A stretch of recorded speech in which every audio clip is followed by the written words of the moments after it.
Oy, si Aga, wika ng isa sa mga tambay na lalaki habang nakatambay sa tindahan ni Aling Camila, kung saan sila'y nagiinuman.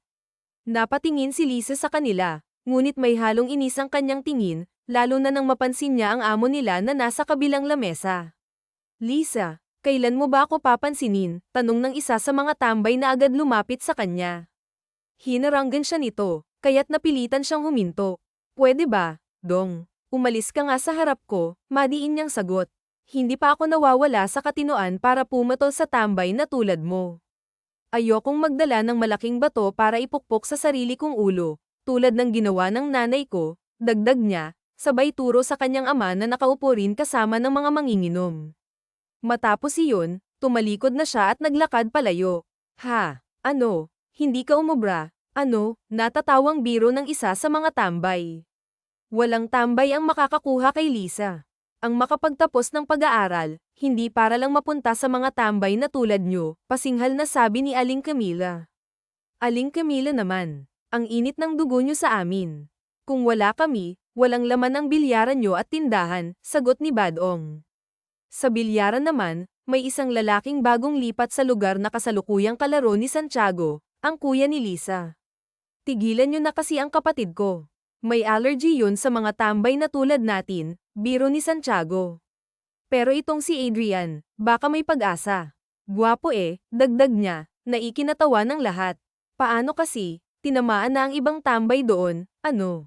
Ganun ba? Kapag gwapo, okay lang maging tambay, tanong ni Badong. Hindi naman sa ganun, sagot ni Adrian na pabirong nakiayon. Choice ko lang talagang tumambay muna ngayon.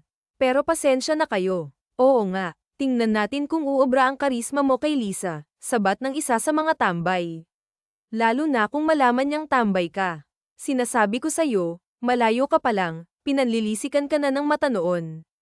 Ngumisi si Santiago. Lisa, dali nga, malakas niyang tawag sa kapatid habang tinuturo si Adrian. Napabuntong hininga si Lisa, binitawan ang hawak niyang sandok, at agad na nagtungo sa sala. Bakit na naman, kuya? Pasinghal niyang tanong. Hay nako, si tatay, lasing na naman, napailing si Santiago habang sinasabi, Lisa, ihanda mo ang isang planggana ng maligamgam na tubig. Pupunasan ko siya bago pa siya makita ni inay. Simula pa noon, si Santiago na ang palaging nag-aasikaso sa kanilang ama tuwing nalalasing ito. Sandali lang, kuya, maghintay ka dyan at ihahanda ko, sagot ni Lisa na may halong inis. Habang nagdadabog, pumasok siya sa kusina. Hindi niya talaga gusto ang nakikita niyang palaging nalalasing ang ama nila. Para kay Lisa, ito'y nagiging pabigat sa kanilang pamilya. Kaya't matagal na niyang ipinangako sa sarili na hindi siya kailanman papatol sa mga lalaking tambay at mabisyo. Ilang sandali pa, lumabas siya mula sa kusina, dala ang planggana ng maligamgam na tubig. Sinalubong siya ni Adrian, isang binatang bagong lipat sa kanilang lugar. Ah, Lisa. Ako na ang magdadala niyan kay kuya mo, alok ni Adrian habang inaabot ang planggana. Sino ka ba? Hindi kita kilala. Ako na lang, maiksi niyang sagot at dumiretso na palayo sa binata. Napakamot na lang ng ulo si Adrian, bagamat gusto sana niyang magpakilala. Maya-maya, nang bumaba si Lisa mula sa itaas, nakita niyang nakatayo pa rin si Adrian sa sala. Oh, bakit di ka umupo? Baka mang-awit ka dyan. Sino ka ba talaga? Tanong niya na may taas ang kilay. Ako nga pala si Adrian Zulueta. Bagong lipat lang ako sa kabilang kalye. Madalas din akong nakatambay sa tindahan ni Aling Camila. Kalaro ko rin ang kuya mo, paliwanag ng binata. Ah, isa ka sa mga tambay, sagot ni Lisa habang nakahalukip-kip at tinitingnan siya mula ulo hanggang paa. Alam mo, sayang ka. Kung ako sa'yo, huwag kang tumulad sa kuya ko at sa tatay ko. Puro tambay at sakit sa ulo, dagdag niya. Tatalikod na sana si Lisa ngunit biglang hinawakan ni Adrian ang kanyang braso. Agad naman niyang nabawi ang kanyang kamay. Ano ba? Inis niyang sigaw. Ang lakas ng loob mong hawakan ako. Pasensya na, agad na sagot ni Adrian habang itinaas ang kanyang mga kamay. Hindi ko sinasadya. Hindi sinasadya. Masungit, sagot ni Lisa. Ang ibig kong sabihin, bigla lang talaga. Umalis ka na nga. Baka hinahanap ka na ng pamilya mo, dagdag pa niya bago tuluyang umalis. Hindi, wala akong pamilya rito. Lahat sila nasa probinsya, Magalang na sagot ng binata. Lisa, ikaw talaga, napakataray mo. Hayaan mo na ang bago kong kaibigan. Alam mo bang kahit natambay siya, marami siyang pera kaya hindi niya kailangang magtrabaho, sabat ng kuya niya habang bumababa ng hagdan. Masaya ka na naman dahil may bago kang nahuhuli, kuya. Konti na lang, itatakwil na talaga kita bilang kuya, sagot ni Lisa na may halong biro ngunit may diin, sabay talikod sa kanila. Lumipas ang isang oras, at hindi niya inaasahan na makakasabay niya ang dalawa sa hapagkainan. Oh, Adrian, kain lang ng kain, ha? Nakangiti at magiliw na sabi ng kanilang nanay na kara-rating lang, may dalang mga sariwang rekado. Nako, ang sarap po ng luto nyo, tita, magalang na papuri ni Adrian. Ako ang nagluto, mahinang sabat ni Lisa habang abala sa pagkain. Ah, ganun ba? Hindi na ako magtataka kung bakit masarap. Nasa hitsura mo naman, maganda ka na, magaling ka pang magluto, ani Adrian na may tipid ng ngiti, sabay titig na tila may kahulugan. Kumain na lang kayo, maikli at malamig na sagot ni Lisa. Tumayo na siya mula sa lamesa, dala ang inis sa pasimpleng papuri ng binata. Pagdating niya sa kusina, napatawa siya ng mahina. Ah, may gusto yata sa akin ang tambay na iyon. Bakit ba parang magnet ako ng tambay? Ipinanganak ba akong para sa kanila? Tanong niya sa sarili habang naiiling. Okay ka lang ba, Lisa? Biglang tanong ng isang pamilyar na boses sa likuran. Napapitlag siya at agad na lumingon. Bakit ka ba biglang sumusulpot dito? Tanong niya, bahagyang nagulat. Tumutulong lang akong magligpit ng pinagkainan. Nakakahiya naman sa inyo. Nakikain na nga ako. Pagsisilbihan pa ba ako, paliwanag nito na may ngiti. Okay, ilagay mo na lang dyan, tapos umuwi ka na, sagot niya nang walang emosyon. Pwede ba kitang tulungan? Tanong nito, tila nagpipilit. Ang kulit mo naman. Umalis ka na nga, kung may iba kang iniisip, huwag mo nang ituloy. Wala akong balak pumatol sa isang tambay, sanggol niya. Napaatras ang binata, tila natakot sa katarayan niya, at tuluyan nang lumabas ng kusina. Kinabukasan, habang naglalakad si Lisa pauwi mula sa kanyang OJT sa opisina, nagulat siya nang biglang huminto ang isang motorsiklo sa tapat niya. Hi, Lisa, masiglang bati ng lalaking sakay nito. Napakunot ang kanyang noo at agad na nagsalubong ang kanyang mga kilay. Bakit? Malamig niyang sagot. Ang taray mo naman. Ano ba? Pangit ba ang araw mo ngayon at nakasimangot ka kaagad? Alam mo, miss, ano nga ulit ang pangalan mo? Tanong nito na may bahagyang ngiti. Adrian Zulueta, sagot ng lalaki habang nakatitig ng diretso sa kanya. Okay, Adrian. Sige na, umalis ka na. Gusto ko lang mapag-isa. Masama ang araw ko, baka lalo pang sumama, sagot ni Lisa na halatang inis. Halika, sumama ka sa akin, biglang sabi ni Adrian sabay hablat sa bag ni Lisa at isinukbit ito sa kanyang balikat. Abat hoy. Ano ka ba? Hindi ako sasama sa'yo, sigaw ni Lisa, ngunit hinayla siya nito sa kamay at napasakay na lamang siya sa motorsiklo. Kumapit ka kasi, baka mahulog ka. Okay sana kung sa akin ka mahuhulog, kaso baka sa semento pa, pabirong sabi ni Adrian habang ngumiti. Ayoko, bababa na ako. Hindi ako sasama sa'yo, giit ni Lisa, ngunit tila wala siyang magawa. Huwag ka nang mag-iskandalo, nakasakay ka na rin lang. Tingnan mo. Ayan na ang ulan. Pareho pa tayong mababasa niyan. Kumapit ka na sa bewang ko at aalis na tayo, utos ni Adrian na may otoridad sa boses. Napailing na lang si Lisa, hindi makapaniwala kung bakit parang may lakas ng loob ang tambay na ito na utusan siya. Wala siyang nagawa kundi ang kumapit na lang. Nagulat siya nang dalhin siya nito sa isang marangyang restaurant. Hoy, bakit nandito tayo? Wala akong perang pambayad dito, at sa tingin ko, ang tambay na tulad mo wala rin. Bakit tayo nandito? Tanong niya habang nakataas ang kilay, akma na sanang aalis. Ano ka ba? Relax ka lang, sagot ni Adrian sabay hila sa kanyang kamay. Huwag kang mag-alala, kahit tambay lang ako, marami akong kakilalang chef dito. Tingnan mo, sabay labas ng 2 free coupon mula sa bulsa. Kinuha ni Lisa ang mga coupon at tinignan ito. Agad na wala ang kaba sa kanyang mukha. Free coupon. Ibig sabihin, libre lang ang kakainin natin. Pang-VIP pa, sabi niya na hindi mapigil ang mapangiti. Oo, kaya huwag kang mag-alala. Eat all you can. Magbalot ka pa kung gusto mo, nakangiting sabi ni Adrian. Hindi makapaniwala si Lisa nang makita ang dami ng pagkain sa harap nila. Napanganga siya at napahawak sa kanyang bibig. Grabe, ang dami nito, bulalas niya. Kanina pa siya inis dahil sa gutom, kaya ngayon ay parang nasa langit siya. Paano mo nalaman na gutom na ako? Tanong niya habang masiglang nilalantakan ang mga pagkaing paborito niya. Simple lang. Kadikit ko ang kuya mo, hindi ba? Alam ko na ang lahat tungkol sa'yo. Siyempre, inalam ko na rin kung ano ang mga hilig mo.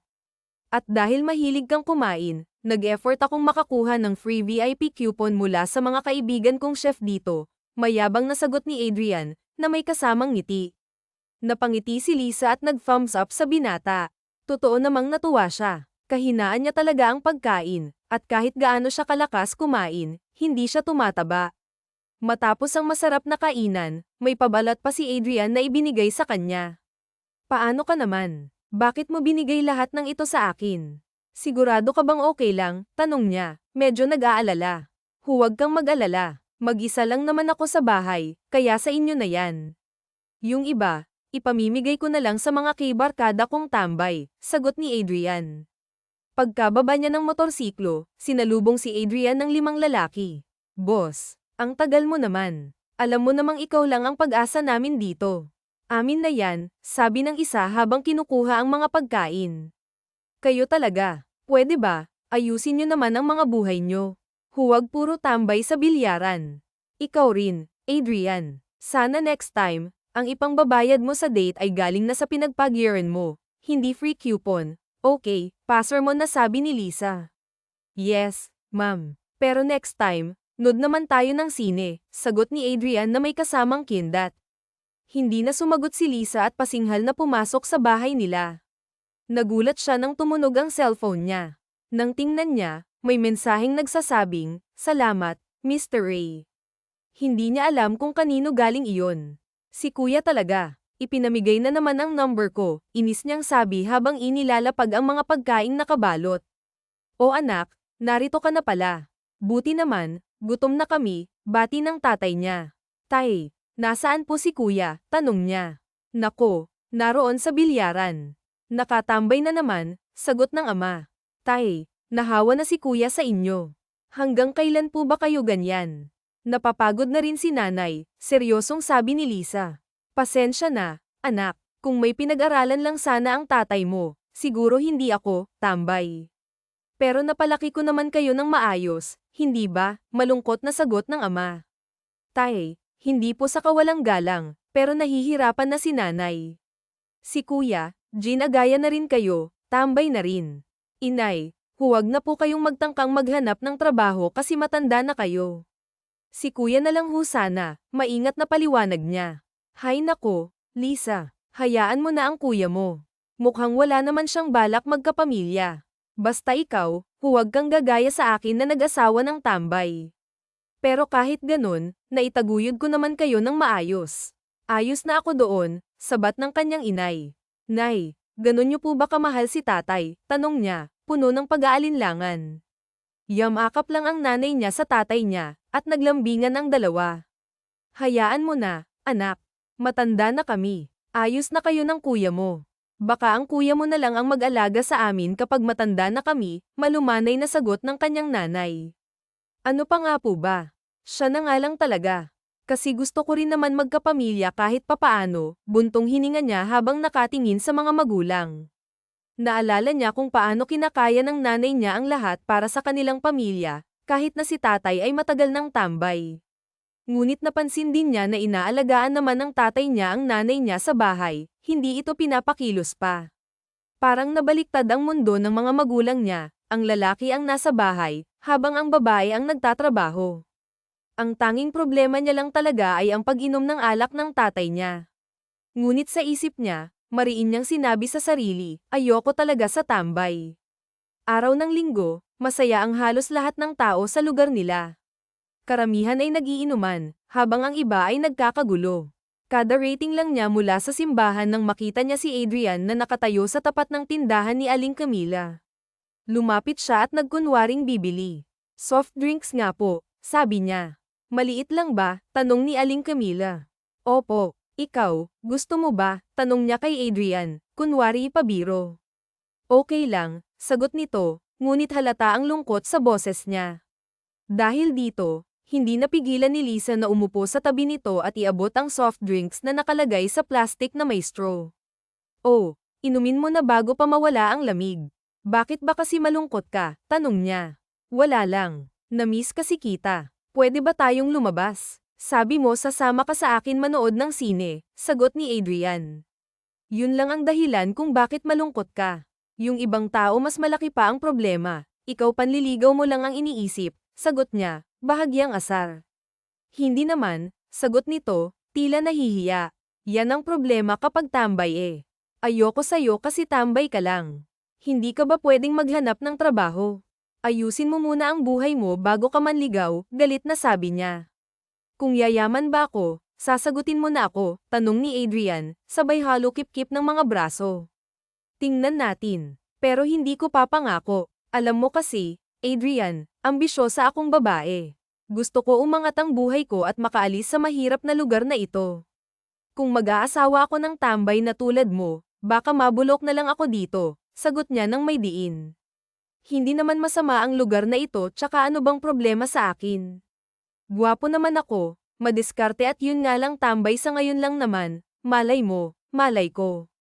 Ano? Malay ko matulad ako sa nanay ko na siyang bumuhay sa buong pamilya tulad ng tatay ko na siyang nag-alaga sa amin sa halip na si nanay. Lisa, hindi naman masamang ama ang tatay mo, nagkataon lang na mas may kakayahan ang nanay mo na magtrabaho tsaka payag naman ang nanay mo, katwiran ni Adrian. Hindi ako payag. Gusto kong makapag-asawa ng lalaking tatayo sa sariling mga paa. Gusto kong matayog ang pangarap at kayang itaguyod ang pamilya. Aminin ko na sa'yo, ang liit ng tingin ko sa mga lalaking katulad mong tambay, sabi niya at tumayo na upang iwan ang binata. Ano bang dapat kong gawin para mapaibig kita kahit na tambay lang ako? Ito na ako, kahit na anong mangyari tambay lang ako. Anong magagawa ko? Tanong ni Adrian. Ewan ko, sambit niya at tuluyang tumayo ngunit nagulat siya nang harangin siya ng mga lalaki. Hoy, Lisa, ang yabang mo, galit na sabi ni Badong. Hinablot nito ang isang braso niya. Matagal na akong nagtitimpi sa'yo kung makapanglait ka ng mga katulad namin, akala mo kung sino ka, bakit kagandahan ka ba? Galit na tanong nito sa kanya kasama ang mga katambi nito. Ano ba, Badong, nasasaktan ako, ha? Sigaw niya sa lalaki. Badong, bitawan mo nga siya, sabi ni Adrian. Bakit? Ito bang lalaking to ang pinagmamalaki mo sa akin kaya hindi mo ako sinasagot eh? Tambay lang rin naman ang lalaking yan, Senggal pa rin ni Badong. Tumigil ka nga, hindi ko rin siya gusto katulad mo, malakas niyang sigaw. Ganun. Sige, mga pre, bugbugin niyo ang isang yan, dyan lang natin malalaman kung hindi talaga siya gusto ni Lisa, utos ni Badong sa mga kasamahan. Nagsimula nga ang mga itong pagtulungan si Adrian. Nung umpisa ay nakakalaban pa si Adrian kaya lang may pumalo sa binata ng makapal na kahoy kaya napaupo ang binata at doon na ito pinagtulungan ng grupo ng mga tambay. Galit na tumawag ng barangay tanod si Agatha. Hulihin niyo po yung mga yun, sigaw niya sa mga tanod na naroon. Nang malapitan at maawat ng mga ito ang mga kalalakihan ay saka dinala sa presinto. Nagsampa si Agatha ng kaso laban sa mga tambay. Okay ka lang ba? Sabi niya habang ginagamot ang mga pasa ni Adrian. Naroon na sila sa bahay ng binata. Bakit kasi hindi ka lumaban? Naiinis niyang tanong. Lumaban naman ako Madami lang talaga sila, sagot ng binata. Ang lampa mo naman. Ang akala ko kapag tambay, yung kagaya ng mga napapanood ko sa pelikula, yung ala Robin Hood, yung magaling sa bakbakan. Wala ka pala, sabi ni Agatha. Di kung alam ko lang, nakipagbakaulo na ako. Akala ko kasi ayaw mo sa palaaway, napapangiting sabi ni Adrian. KJ ka, minsan lang ako makapanood ng aksyon. Akala ko mag-aala Prince Charming ka na ililigtas ako sa mga yun pala magpapabugbog ka. Bibigyan sana kita ng puntos kaso lang tambay ka na nga, lampak ka pa, sabi niya habang dinidiinan ng paggamot sa pasa ng binata malapit sa labi nito dahil ang totoo, nag-aalala siya para sa binata. Aray ko naman, nasabi ni Adrian at nahawakan ang kamay niya. Napatitig ito sa kanya at nagtama ang kanilang mga mata. Hindi niya alam pero ng mga oras na iyon, naramdaman niya ang malakas na kabog ng puso niya. Naibilang niya sa ibang direksyon ang kanyang paningin. Hindi to tama, sambit niya ngunit maagap na nahuli ni Adrian ang isang kamay niya. Bakit hindi tama? Binata naman ako, dalaga ka. Pwede ba? Hindi ako iibig sa isang katulad mo. Hindi ko susuwayin ang prinsipyo ko. Hindi ako magkakagusto sa tulad mo, sabi niya ng paulit-ulit at tumayo na. Ngunit bigla siyang hinayla ni Adrian at nanlaki talaga ang mga mata niya nang makita niya ang sarili niyang mga labi na nakadikit sa labi ni Adrian at hinahagkan iyon. Ano ba? Malakas niyang naitulak ang binata. Hindi to totoo. Hindi kita gusto, sabi nito ngunit nahila siyang muli ni Adrian at muling hinagkan. Sa pagkakataong iyon, hindi na siya nakawala kaya napatunayan ni Adrian na may pag-asa ito sa kanya. At alam nito na gusto rin siya ni Agatha. Pagkatapos ng araw na iyon, isang linggong hindi lumalabas ng bahay si Agatha. Pero nakikita niya si Adrian na palaging nakatayo sa kabilang kalye, nakatanaw sa bintana niya. Naiiyak niyang isinara ang kurtina ng bintana ng silid. Agatha, ano bang nangyayari sa'yo? Nasa bunutan niya ang sarili. Hindi siya ang lalaking gusto mo. Tambay lang yun. Hindi ba ayaw mo sa tambay bakit? Malay mo. Mabait naman siya kahit na ikaw magtrabaho para sa pamilya mo kung magiging loyal naman siya sa'yo at ikaw lang ang mamahalin niya, katulad ng tatay mo. Ang nanay mo lang ang minahal niya. Seremonya sa isipan pero hindi pa rin. Hindi ko sisirain ang standard ko. Hindi ko siya gugustuhin. Gusto ko man siya ngayon, mawawala rin to kapag naranasan ko na ang paghihirap.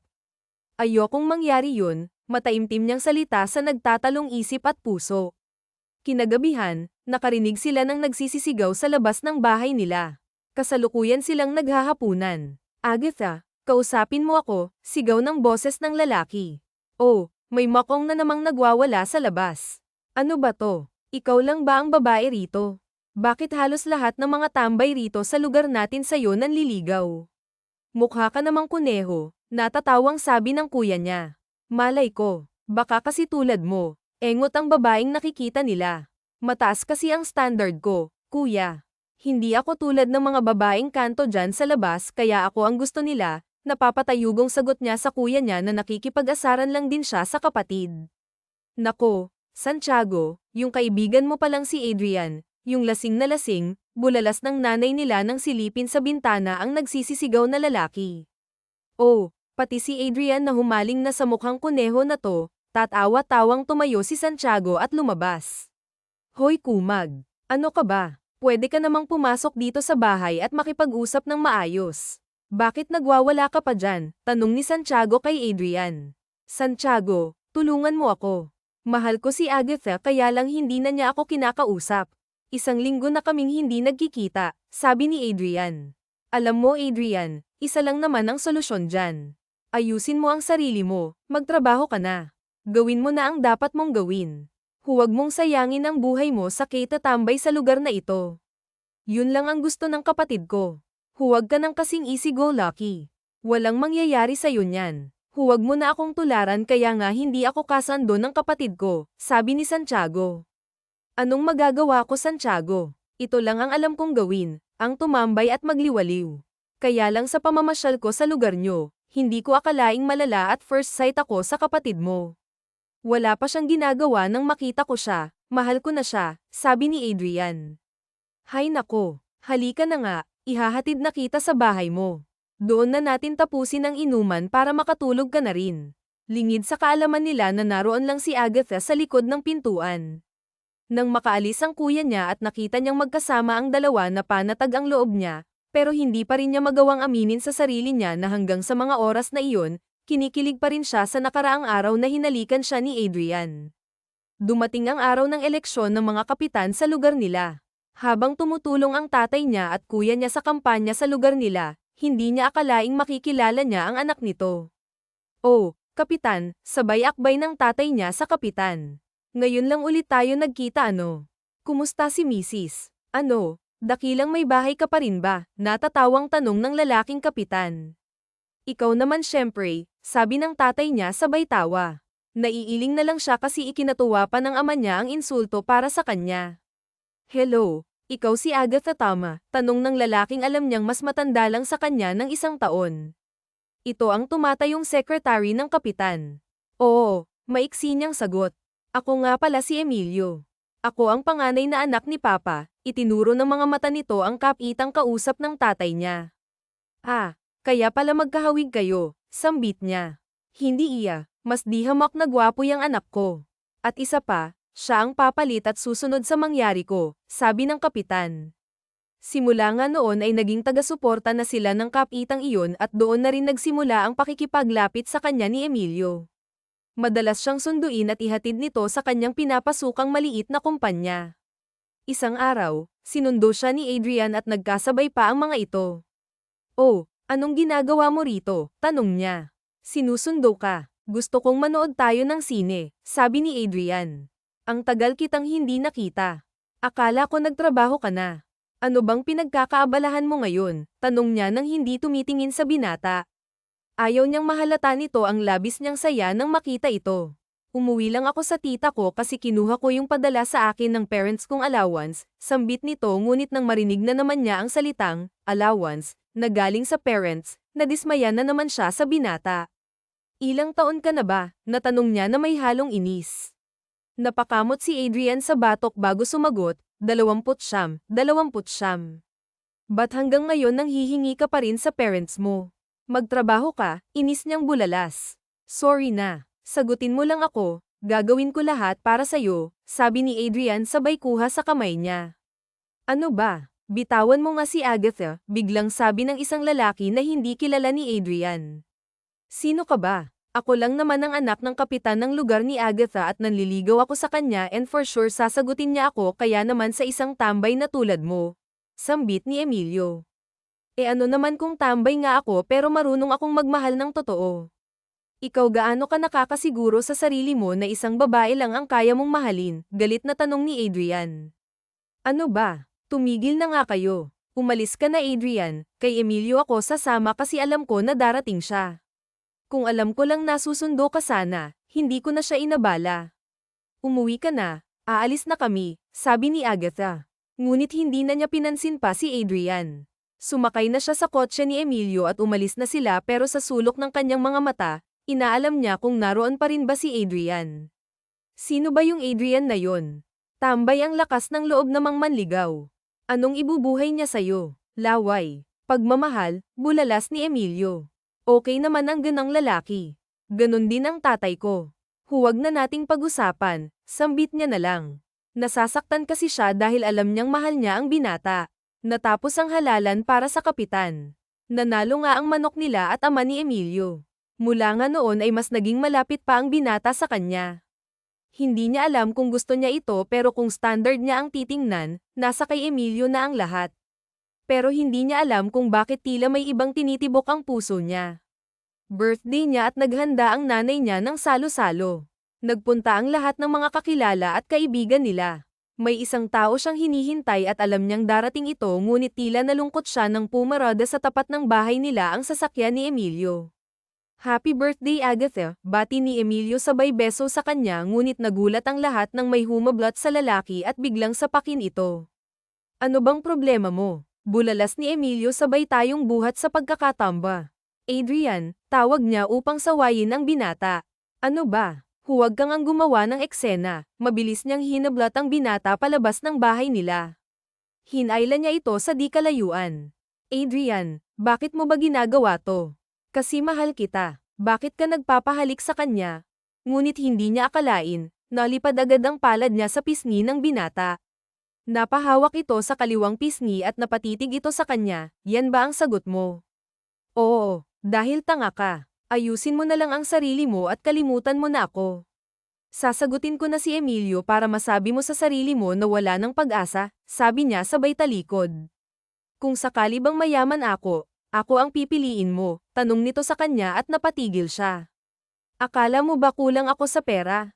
Sa yaman? Sa antas mo? Tanga ka talaga, nanggigigil na sigaw ni Agatha sa binata dahil ang totoo, nasasaktan din siya kasi mahal na niya si Adrian kahit natambay lang ang binata.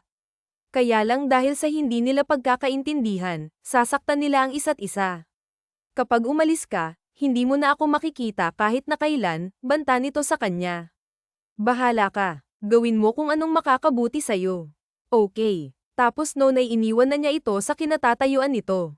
Happy birthday Emilio, sigawan ng mga taong bisita nito. Naroon sila sa malaking bahay nito. Kahit hindi naman niya gustong makipagsosyalan sa mga barkada ni Emilio. Emilio, doon lang muna ako pwede ba? Medyo nahihilo ako sa dami ng mga naamoy at nasisinghot kong usok dito sa paligid. Halos lahat ng tao rito chain smoker, baka mamaya ako naman ang magkasakit, reklamo niya ng pabulong kay Emilio. Okay, reklamadora ka talaga. Sige, mamaya susundan kita doon sa kotse, sambit nito at sinamahan pa ng kindat. Hindi niya naman pinansin ang ginawa nito para sa kanya. Wala lang choice kaya siya napilitang sumama sa binata. Naalala niya yung huling pag-uusap nila ni Adrian. 2 years na ang nakakaraan at mula nga noon hindi na niya ito muling nakita. Nasaan ka na kaya at kumusta ka na? Pabulong niyang tanong sa sarili. Bahagya pa siyang napapitlag nang marinig niyang bumukas ang pintuan sa driver seat ng kotse. Oh, bakit nandito ka na? Taka niyang tanong kay Emilio. Why? Hindi ba to yung gusto mo? Makapag-solo tayo. Isa pa, birthday ko ngayon. Wala ka bang gift sa akin? Anong gift? Hindi ba binigay ko na yung gift ko kanina? Kunot noong pa niyang tanong. Bamantong hininga muna si Emilio. Agatha, look, hanggang kailan ba tayo ganito? Naging girlfriend nga kita pero parang hindi naman.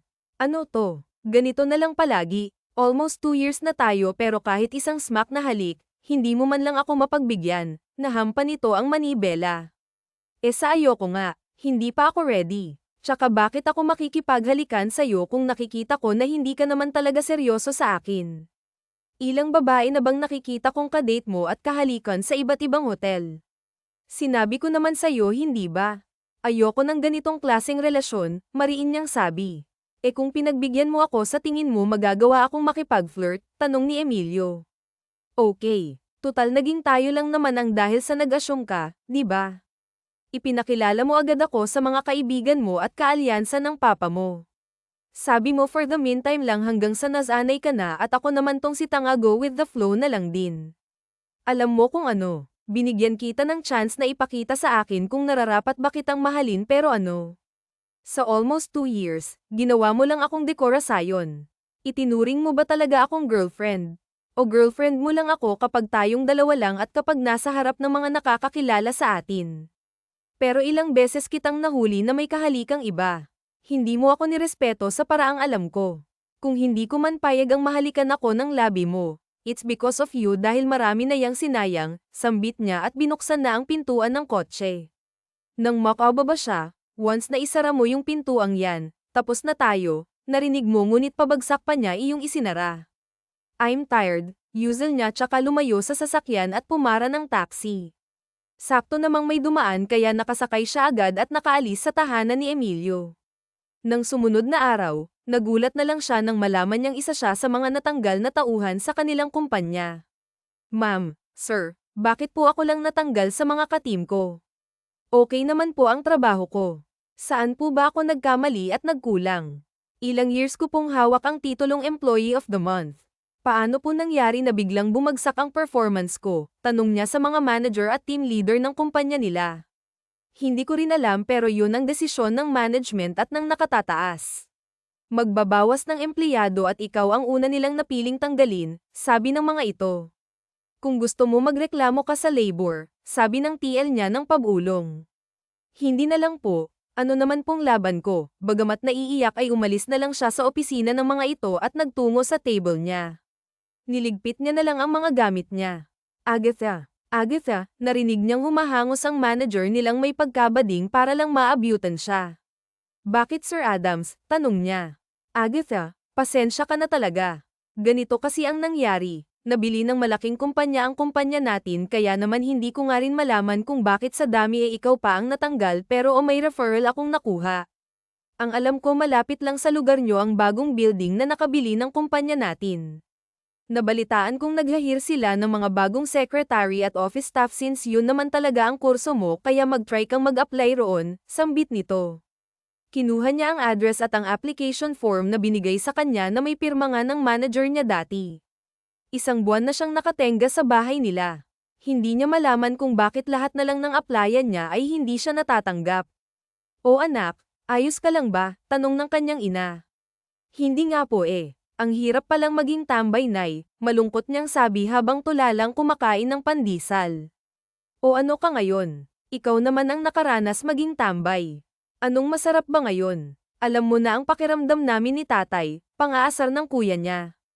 Ako nga kuya, tigilan mo. Iba ang kaso ko sa kaso nyo, kayo Jane Austen yung maging tambay, ako hindi. Minamalas lang ako, katwiran niya sa kuya Santiago niya. Ha, napabuga ito ng hangin tapos tuluyang tumawa ng malakas. Ang problema kasi sa'yo, judgmental ka. Porke nandito lang kami ni tatay tuwing nandito ka, akala mo na talagang nakatambay lang kami. Hindi mo lang alam, marami kang hindi alam, makahulugan iyong salita ni Santiago. Ikaw nga huwag mong pinapatulan ng kapatid mo, sabat ng tatay nila. Itay nakakasura na kung makapang mata ng kapwa, ay ganun na lang. Tambay agad, inutil agad, walang tingin sa atin. Tingnan nyo yung ginawa niya kay Adrian. Kahit na ganun yung tao, ni minsan hindi ka naman pinagbayad sa date nyo, sabi pa nito.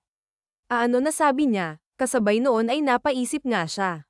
O di ba akala mo hindi ko alam na ilang beses kayong nag-date at kahit kailan hindi ka pa dinala ni Adrian sa mga pipitsuging restaurant.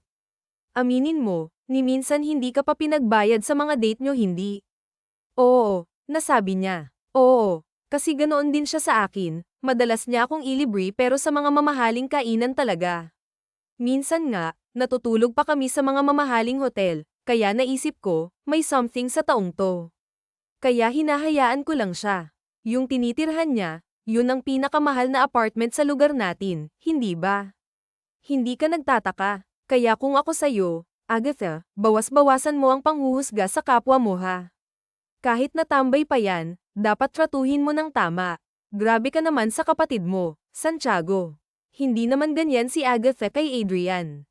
Ang gusto lang naman ni Agatha noon ay matutong magsikap si Adrian. Para rin naman yun kay Adrian, pagkakampi pa ng ina niya sa kanya. Oo siya, huwag na kayong mag-away. Malaki na si Agatha, kaya dapat siguro malaman na niya, sabi bigla ng ama nila. Bakit po, Itay? May hindi po ba ako alam? Tanong niya. Nako, Itay, tsaka na lang. Huwag na muna ngayon, sabat ni Santiago. Medyo na-intriga tuloy siya. Bigla-bigla ay tila ba hindi na niya kilala ang mga nasa paligid niya. Nung umagang iyon ay nagpasya na siyang muling mag-apply, at ang choice na lang niya ay ang opisinang malapit sa kanila. Yun daw yung malaking kumpanya na noong nakaraang taon ay patapos pa lang halos. May 6 na buwan pa lang daw na nag-ooperate ang nasabing building. Hello, ma'am, bati niya pa lang sa receptionist. Agad nitong kinuha ang hawak niyang papel, at nang makita iyon, agad na nitong itinawag ang tungkol doon. Yes, akyat ka na raw sa 13th floor, sabi pa nito. Diretso na po ba ako sa interviewer? Nagtataka niyang tanong. Yes po, sabi diretso na po kayo sa CEO's office. Ingat ka lang, ma'am, kasi ang CEO dito ay siya na ring presidente ng buong corporation. Kaya kung ako sa'yo, ingat lang po talaga sa sagot kasi mainit na ang ulo niya, sabi ng babaeng receptionist. Tanging-tango na lang ang naitambe niya sa babae, at tuluyan na siyang pumasok sa loob ng elevator. Pagkarating niya sa 13th floor ay nakita niyang marami ng aplikante, kaya pumili siya sa pinakahulihan. Nakikita niyang halos maiyak ang mga pumapasok, at pagkalipas ng ilang segundo ay lumalabas na. Bakit kaya ang bilis ng interview nila at halos lahat naiiyak na? Ganun ba talaga kaisinggit ang interviewer? Tanong niya sa sarili. Kinabahan na rin tuloy siya. Aalis na lang sana siya nang kalabitin siya ng isang babae. Ate, mauna ka na. Kinakabahan ako sabi pa nito. Sigurado ka. Baka chance mo na to, sabi niya. Hindi. Sige na, mauna ka na, sabi nito. Kaya naman, nauna na siyang pumasok.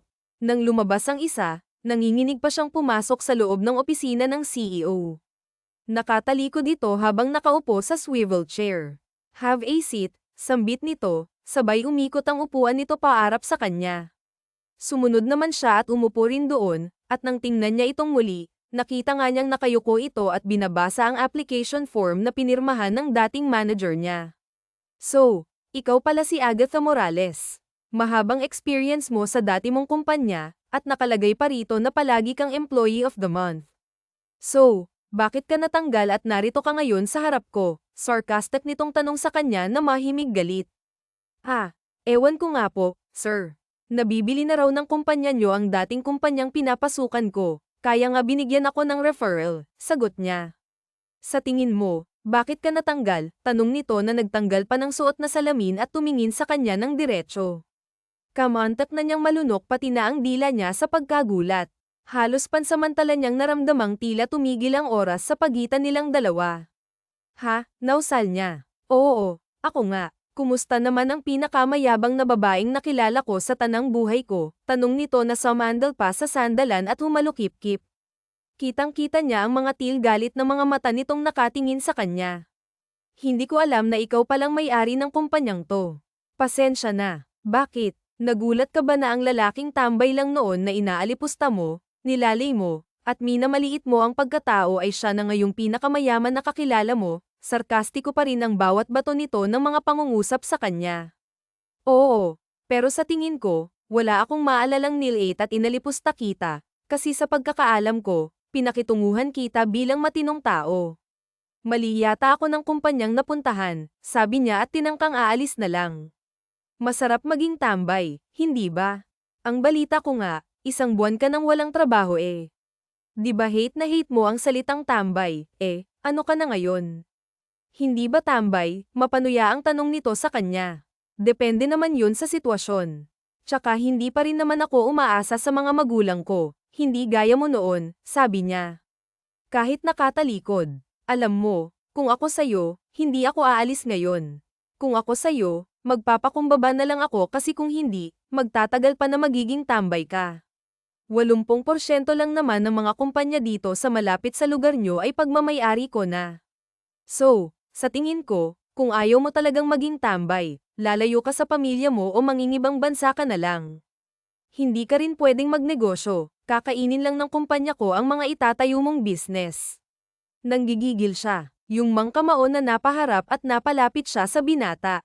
Ano bang gusto mong mangyari? Pigil na pasinghal niyang tanong. Oops, kalma lang, Miss Agatha. Hindi pa ako tapos. Ngayon ko palang ipaparanas sa'yo ang lahat ng sakit na pinaranas mo sa akin. Gusto ko lang turuan ka ng leksyon, sabi nito. What? Kailan pa ako nakagawa ng kasalanan sa'yo? Ang labo mo, sabi niya. Pirmahan mo ang kontrata. Magiging sekretarya kita ng 6 na buwan. Kapag hindi ko nagustuhan ang serbisyo mo, tatanggalin kita at magiging jobless ka habang buhay. Kuha mo, Galita. Tila kulog na umalingaw-ngaw ang boses ni Adrian sa kanyang pandinig nooy napangan siya ng matinding takot, kaba at pangingilabot. Yung may isip na magiging jobless siya habang buhay ang pinakaayaw niyang mangyari sa kanyang sarili. Kinabukasan ang una niyang trabaho, kasamang hambog at mayabang na dating tambay. Sino bang mag-aakalang merong taong tambay na bilyonaryo? Mali ko bang libangan niya palang magtambay at hindi niya talaga kailangang magpakasa sa trabaho dahil mayaman na nga siya at sobrang yaman? Nakakainis, sabi niya sa isipan niya habang matalim na nakatitig sa likod ng lalaking nooy kinaiinisan niya dahil tambay lang ito, ngayon ay kinaiinisan niya dahil sobra naman ito sa pagiging workaholic. Araw-araw ay masungit ito sa kanya, kaya palagi siyang nagmamadaling pumasok. Kailangan ay eksaktong 6:00 ay naroon na siya sa opisina para bago ito dumating ay naroon na siya. May pagkakataon pa nga na hindi na yata ito umuuwi ng bahay. Palagi siya nitong pinaghihintay tuwing lunch, kaya isang beses ay tumamba na siya at nadala sa klinik ng kumpanya. Kaya nung oras na iyon ay nasa ganang sitwasyon na naman sila. Ramdam na niya ang pagsigaw ng sikmura niya dahil sa gutom. Pasado 2:00 na ng hapon ay hindi pa rin ito tinitigil ang meeting. Mabuting mga ka-boardmate ay kanina pa siya nakatayo sa likod ng upuan nito. Hindi pa naman siya nakapag-almusal dahil sa nagmamadali siya kanina sa pagpasok, bawal na bawal ang malate. Nagulat na lang siya nang may kumuha sa kamay niya at iniupo siya sa upuan nito. Ang amo pala niyang si Adrian. Nagulat ang lahat, siya naman, nagulat din dahil halos makatulog na pala siya habang nakatayo. Umupo ka, Ryan, at baka tumamba ka na dahil natutulog kang nakatayo, bulong nito sa kanya tsaka nito pinagpatuloy ang meeting. Maya-maya ay may naglapag sa kanyang harapan ng pagkain. Mabuti na lang at may nakaisip, sobrang gutom pa naman siya. Natapos na lang ang meeting ay kumakain pa rin siya. Wala siyang pakialam, basta uubusin niya ang pagkain na nasa harapan niya. Sobra ka naman kasi, dapat ang meeting hanggang 11 lang o 12 ng tanghali. Ganon ka ba palagi? Nakaupo lang si Adrian habang nakatunghay sa kanyang pagkain. Ikaw, hindi ka ba kakain? Tanong niya. Okay lang. Busog ako, mahinang sagot nito. Kaya bigla na siyang tumayo para iligpit ang pagkain niya kahit na hindi pa siya tapos. Oh, bakit? Bakit nililigpit mo na? Taka nitong tanong. Ayokong masisante, babawi na lang ako sa bahay. Kailangang sundin kita, baka mamaya mawalan ako ng trabaho habang buhay. Ibang klase ka pa namang magalit, sabi niya. Ngunit nagulat siya nang hilahin siya nito at napaupo siya sa kandang ganito. Ah, ano ba? Tapusin mo ng pagkain mo habang nakakandong ka sa akin, sambit nito. Seryoso ang mukha at hindi man lang nakikita ang kahit na konting ngiti sa labi nito. Ano? Tinangka niyang tumayo ngunit mahigpit na ikinulong siya nito sa mga bisig nito. Hindi ka tatayo hanggat hindi mo nauubos yan, kung hindi sisante ka na, dugtong nito sa sinabi kanina. Aba, Sir Adrian, parang ginagamit mo na ang posisyon mo para lang mapasunod ako. Empleyado ako rito, hindi alipin, sabi pa niya. Oo nga, amo mo ako. Kaya sumunod ka kung ayaw mong magtambay habang buhay, banta pa nito. Napapanganga ng marahan, oo na, pero hindi naman kailangang nakakandong pa ako sa iyo ang sagwa. Mamaya may makakita pa sa atin sa ganitong posisyon, kung ano pa ang isipin, giit niya at pilit na kumawala sa mga bisig ni Adrian. Okay, sabi mo eh. Tumayo ito at nagayos ng kung ano-ano hanggang sa makatapos na nga siya. Nang lumabas sila ng conference room, nakita niya ang mga kasamahan niya na para bang may mga weirdong pagkilos, kaya naisip niya na baka nanubak ang mga ito at nakitang ginawa ni Adrian. Nahihiya tuloy siya. Pwede ba, Sir Adrian, sa susunod, huwag mo nang gagawin yun. Amo kita at empleyado mo lang ako, kaya sana umakto kang ganoon. Ayokong malaman ng iba na dati na tayong magkakilala kasi ayokong mapagtsismisan tayo, tahasan niyang sabi. Hindi naman kumikibo ang binata nung gabing iyon. Pauwi na sana siya, nagulat siya nang makita niya ang kotse ni Emilio na nakaparada sa tapat ng building nila at tila may hinihintay. Oh, Agatha, long time no see. Natanggal ka raw sa trabaho, nakakaawa ka naman ano. Naranasan mo na maging tambay, hindi ba? Napakawalang kwenta, sambit nitong umisi ng nakakaloko. Oo nga, lalo na sa mga taong kagaya mong mag-isip. Kung sa bagay, ganyan din naman ako noon, pero ngayon nagbago na ako. Hindi na masama ang tingin ko sa mga tambay kasi nga na-experience ko na. May pagkakataon nga kasi na inaabutan ka ng malas kahit hindi mo gusto, taas noong sambit niya. Hi, love, sigaw ng babaeng lumabas mula sa kumpanya. Oh, Agatha, magkakilala kayo, tanong ni Mariana. Yes, pero ayoko nang maalala kung gaano siya ka-boring na girlfriend, may pangi-insulto, sabi ni Emilio. Me too. Kaya kung ako sa'yo, Mariana, kilalanin mong mabuti ang nakakarelasyon mo kasi baka akalain mong may sahiggad ang labi niyan kapag damaykit sa'yo, tsaka siyang umiti ng ngiting sarkastiko. Ang yabang mo, sambit ni Emilio ngunit kinabaw tama na yan. Tara na, sabi na lang ni Mariana para hindi na magkainitan ng salitaan. Nang makaalis na ang kotse nito, isang mamahaling sasakyan naman ang pumarada sa harapan niya. Nagulat siya nang lumabas mula roon si Adrian. Lumapit ito sa kabilang pintuan ng sasakyan at saka siya sinenyasang sumakay. Ako, naituro pa niya ang sarili. Alangan namang yung mga taong nasa malayo at nakatingin sa atin. Siyempre ikaw, pasinghal nitong sagot. Ngunit hindi siya tuminag sa kinatatayuan niya, kaya patulak siya nitong pinapasok sa loob ng sasakyan. Ano ba? Ang daming tao. Ba't mo ako pinilit sumakay? Sabi niya. Anong gusto mo? Matapos kang insultuhan ng kumag na yun, pababayaan lang kitang mag-taxi, sabi pa nito habang sa kales nakatingin. Pero di ba sabi ko, ayoko ng pagtsismisan tayo, sabi niya. Bukas siguradong laman ka na ng usap-usapan ng lahat na boring kang babae na hindi nakascore si kumag sa'yo at chok yun. Paano mo nasabi? Si Mariana, siya ang numero 1 marite sa kumpanya ko. Siya ang gumagawa at pinagmumulan ng chismis. Mahilig ring gumawa at magtahi-tahi ng kwento, kaya natitiyak ko yun. Kaya yung nakita nila kagabi, masasapawan ng pangit na kwento. Magiging ang kwento naman ay sinakay ka ng amo mong napakayaman at gwapo sa sariling kotse nito at inihatid ka sa bahay mo, o di ba? Sabi pa nito. Ha, ewan. Bakit ba nangyayari ang sunod-sunod na kamalasan sa buhay ko? Bulalas niya. Nagulat siya nang ihinto ni Adrian ang sasakyan sa tabing dagat. Nasaan tayo? Nasa Baywalk tayo. Wow, ang ganda rin pala dito, sagot niya sa sariling tanong. Bumaba si Adrian at nakapamulsang lumakad papalapit sa tanawin. Malakas ang hangin doon dahil sa dagat at papalapit na rin ang dilim. Welcome sa tambayan ng mga tambay, sabi ni Adrian. Inakala niyang nangaasar na naman ito. Sorry na nga, hindi ko na uulitin. Alam kong nagkamali ako. Sana mapatawad mo na ako. Mali ako na hinusgahan kita. Mali ako na hinusgahan ko ang lahat ng mga taong walang trabaho o tambay kong tawagin. Tama ka, naging mayabang ako at mapagmataas. Hindi ko inunawa ang kalagayan niyo at mga dahilan kung bakit kayo nasalpok sa ganoong sitwasyon. Dapat sa halip na inalipusta ko kayo o hinamak, dapat tinulungan ko kayo at kahit na magbago sa tamang paraan, malungkot niyang nasabi. Wala kang kasalanan. Ako totoong na-inspire ako sa'yo. Kasi kung hindi dahil sa'yo, baka gaya pa rin ako ng dati, easy-go-lucky. Baka gaya pa rin ng dati, umaasa ako sa daddy ko at mommy. Kaya lang, hindi mo ako masisisi, mayaman kami at ako ang tagapagmana. Yun nga lang, last 2 years ko lang napag-isipang magseryoso sa buhay. Natutuwa pa kasi akong magpanggap na tambay eh. Ang sarap lang ng pakiramdam na walang trabaho at nagagawa ko ang gusto ko at masaya pa ako dahil nakilala kong babaeng tulad mo, sabi nito sa kanya. Nakatitig lang sila sa isa't isa. Maya-maya ay nagring ang cellphone nito. Hello. Oh, honey. Nakauwi ka na. Kailan pa? Tanong nito. Para namang tinusok ng kutsilyo ang puso niya sa mga narinig. Honey. Para siyang binagsakan ng malaking question mark sa ulo niya. Pasensya ka na. Agatha ha.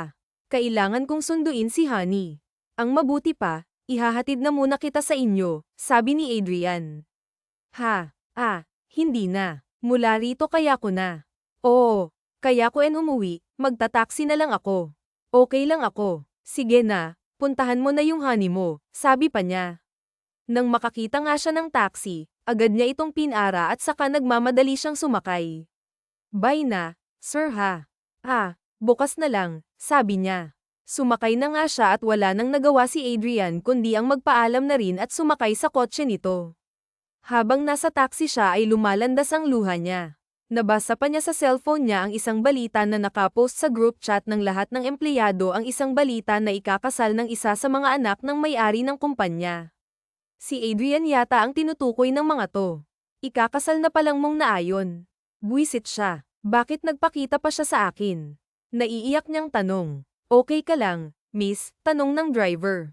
Okay lang po ako. Huwag niyo akong intindihin. Hayaan niyo lang po akong magsalita rito mag-isa. Sabi pa niya dahil sa nahihilam na ang kanyang mga mata, hindi na niya masyadong binasa at pinakatitigan ang mga larawang ipinopost sa JCY nila.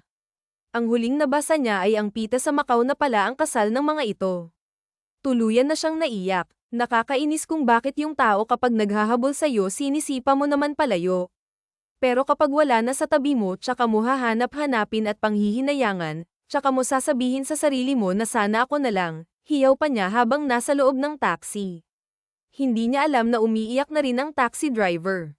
Kaya nga kapag nasa tabi mo papahalagahan mo, mahalin mo, huwag mong ipagtatabuyan at huwag mong sasaktan, sagot rin nito habang umiiyak. Hanggang sa nakauwi na siya sa bahay nila, malungkot pa rin siya. Hindi na siya nakakain, nagkulong na lang siya sa kwarto niya. Panay ang buntong hininga niya, hindi siya makapaniwala na magmamahal pala ng ibang babae si Adrian. Bakit nga ba hindi 2 taon na kaming nagkahiwalay pero ang unfair niya? Hiwalay na kami ni Emilio at alam niya yun. Bakit naging mabait pa rin siya sa akin? Pinakitaan pa rin niya ako ng malasakit. Umiiyak niyang tanong habang nakahiga sa kama niya at yakap ang unan. Walang yaka. Adrian, kainis ka, Yuzel pa niya habang binubugbog ang, umalis siya at humarap sa salamin at kinausap ang sarili. Kasalanan mo. Itinaboy mo kasi siya dati, ngayon magdusa ka. Tsaka mamaya, isipin nun, pera lang niya ang habol mo kaya pabayaan mo na siya, sabi niya habang nakaharap sa salamin. Hindi niya alam na nakasilip pala ang nanay, tatay, at kuya niya. Naawa ang mga ito sa kanya. Ilang araw na siyang ganun at hindi lumalabas ng silid nila. Nay, anong nangyari sa anak natin? Tanong ng tatay niya. Ewan ko. Hindi naman nagkaganyan yun nung naghiwalay sila ni Emilio, sabi pa ng nanay niya. Mahinang katok muna ang pinakawalan ng mga ito bago siya tinawag. Anak, napalingon naman siya dito. Walang gana ang itsura niya. Alam niya na ang araw na yun ang kasal ni Adrian kaya daig pa niya ang namatayan. Bakit po, inay? Pumasok ang mga ito at naupo sa kama. Anak, may ipagtatapat kaming lahat sayo, sabi ng nanay niya. Nagtitinginan ang mga ito sa kanya. Ano po ba yun? Tanong niya sa mga ito. Alam mo kasi, anak, ang tatay mo at kuya mo, hindi talaga sila tambay. Hindi sila tambay na katulad ng inaakala mo, sabi ng nanay niya. Po, ano pong ibig niyong sabihin? May mga trabaho sila. Ako lang po ang hindi nakakaalam. Oo, anak, nung bata ka pa kasi, napakadaldal mo kaya pinasya naming huwag ipaalam sa'yo kasi nga delikado yon. Isa kasi akong secret agent, anak, at delikado kapag may nakaalam, kaya yun. Ganon din ang kuya mo, yun din ang trabaho niya.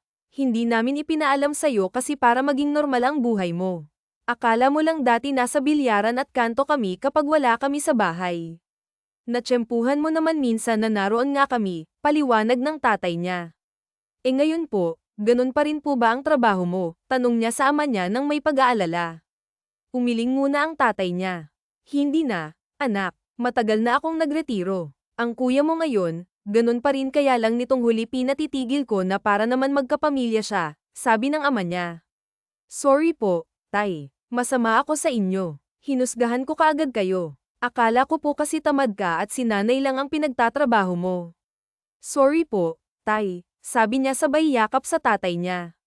Hindi niya alam na sobrang pag-iingat lang pala ang ginawa nito sa kanila para hindi sila mapahamak.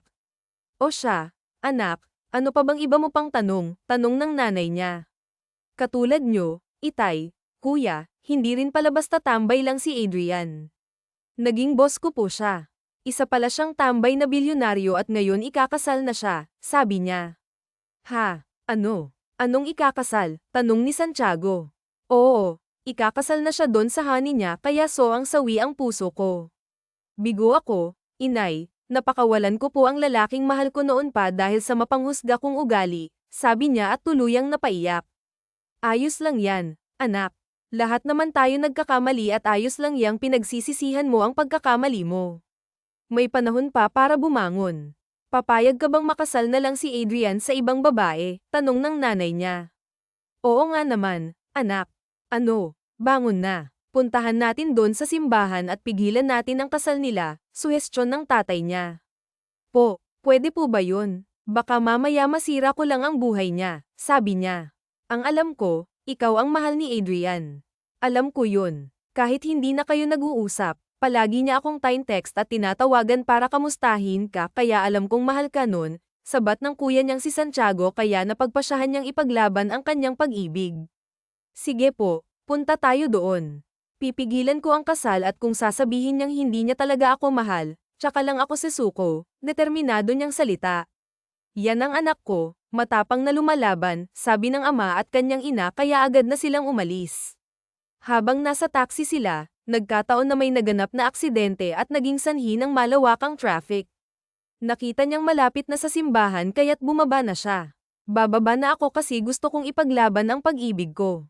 Diyan na kayo, nay, tay, kuya, sambit niya. Tumakbo siya papunta sa simbahan. Nagkataon namang tumawag si Adrian kay Santiago. Oh, Adrian, ano na? Kasal mo raw ngayon kaya yung kapatid kong kuneho ayun ang bilis tumakbo. Pipigilan raw ang kasal mo, sagot ni Santiago sa kabilang linya. Ano, kuya, pigilan mo si Agatha, hindi ako kinakasal. Ong kapatid ko, pigilan mo siya, sabi ni Adrian. Ano? Naloko na. Ibang kasal pala ang pipigilan ni Agatha, kaya't nagmamadaling bumaba si Santiago para habulin siya dahil ibang kasalan pala ang mapapahinto niya. Samantalang mabilis na nakatakbo si Agatha. Kaya pala siya tinawag na kuneho ng kuya niya dahil mabilis siyang tumakbo. Hinihingal man, Inipon na niya ang lahat ng tapang at hiya niya para lang sumigaw, Adrian. Huwag kang magpakasal, please. Mahal kita. Sana pakinggan mo muna ako. Patawarin mo ako sa lahat. Huwag kang magpakasal sa ibang babae. Hindi ko kaya, sigaw niya sa loob ng simbahan ngunit lumingon ang lalaking ikakasal pati na ang babaeng nakadamit pang kasal. Huli ka na, Iya. Tapos na ang kasalang ito kaya wala ka nang magagawa, sabi pa ng pare. Napasalampak naman siya sa sahig na may red carpet at naiiyak na napahawak sa tuhod niya. Hindi niya napansing iba naman ang mukha ng lalaki. Agatha, narinig niyang sigaw ng boses mula sa likuran, kaboses ni Adrian. Bakit namimigay ka ng kasal ng may kasal? Tanong nito habang nakangiting lumalapit sa kanya. Itinayo siya nito. Kasi nga, umiiyak siya. Ang suot niya ay simpleng t-shirt lang at pajama. Hindi na nga siya nakapagbihis pa at nakatsinelas lang siya. Nakakainis ka, nahampa niya ito sa balikat. Ikaw kasi, pakipot ka pa, eh. Tsaka bakit mo naisip na ikakasal ako? Nabasa ko sa GC yun ah. Tsaka may tinawag kang honey, kaya akala ko ikaw yung ikakasal, sabi niya habang umiiyak. Tingnan ko nga si Ray. Ngayon lang kita nakitang umiyak. Ako lang pala ang iiyakan mo, sabi ni Adrian sabay yakap sa kanya. Nakakainis ka. Bakit mo pa ako binalikan kung iiwan mo lang din ako? Ayoko nang mamatay ulit. Huwag mo akong iiwan. Mahal kita, sabi niya kay Adrian habang yakap siya nito. Alam ko yun kaya nga bumalik ako. Yung mas karapat dapat na sayo. Sorry, hindi ko kaagad sinabi kasi akala ko hindi mo ako gusto kaya ang gusto ko sana paibigin ka ng tunay na ako, sabi nito. Dati pa kita mahal kaya lang bigla kang nawala. Hinanap kita pero wala ka na sa tinitirhan mo. Pinilit kong kalimutan ka kaya nakipagrelasyon ako kay Emilio. Akala ko makakalimutan kita kasi isa ka lang tambay, pero nung makita kita ulit, akala ko mahal mo pa rin ako kaya nung narinig ko may tinawag kang honey, akala ko may mahal ka ng iba. Oo nga, sesuko na sana si Keiho pero pinagsabihan namin siya, sabat ng kuya niya. Santiago, huwag mong asarin ang kapatid mo, nahampa pa ng nanay nila ang kuya niya. Aray, sorry, nanay. Oh, total si kuya na ang susunod na ikakasal, ipapasa ko na sa inyo ang bulaklak. Huwag nyo nang paghintayin ang altar, masayang sabat ng kapatid ni Adrian na si Hai. Salamat, honey, siya si Honey, ang nakababata kong kapatid, tsaka palang ipinakilala ni Adrian sa kanya ang babaeng tinawag nitong Honey. Matapos ang iyakan at paghingi ng tawad sa isa't isa, inayos na nila ni Adrian ang kasal nila at hindi nga nagtagal ay sila naman ang ikinasal. Sa kasalukuyan ay nagdadalang tao na si Agatha at inaalagaan naman siya ng tambay niyang asawa. Hindi naman talaga kailangan ni Adrian na pumalag sa opisina kaya nung may kasal na sila, palagi lang ito sa tabi niya at masaya silang magkasama hanggang sa makapagsilbi. Buti na lang pinatawad mo ako't binalikan. I love you, sabi niya sa asawa. I love you too. Na-realize ko lang na ang pagmamahal ay walang nakikitang hadlang o kahit na anong katayuan mo sa buhay. Kahit na ano pa tayo, magagawa nating tanggapin kapag tunay tayong nagmamahalan, sabi pa ni Adrian at hinagkan na siya nito sa kanyang mga labi. Wakas.